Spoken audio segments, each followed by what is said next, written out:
Baxtli inson hech qachon birovga azor bermaydi va birovning hayotiga aralashmaydi. Chunki uni bunga vaqti ham yo'q. Boshqalarning hayotiga aralashish, azor berish bu baxtsiz insonning ishidir. Shunday ekan, undaylar bilan kurashmang. Aksincha baxt tilang va yo'lingizda davom eting. Bilmaymiz, kimning qancha umri qolgan. Zero shunday ekan, bu hayotda qo'lingizdan kelsa yaxshilik qiling. Qo'lingizdan kelmasa, yomonlik ham qilmang. Chunki oldinda har birini o'z to'lovi bor.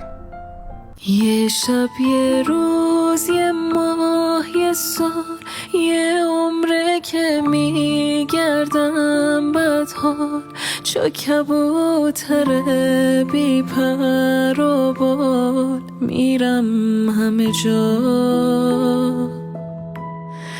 یه روزی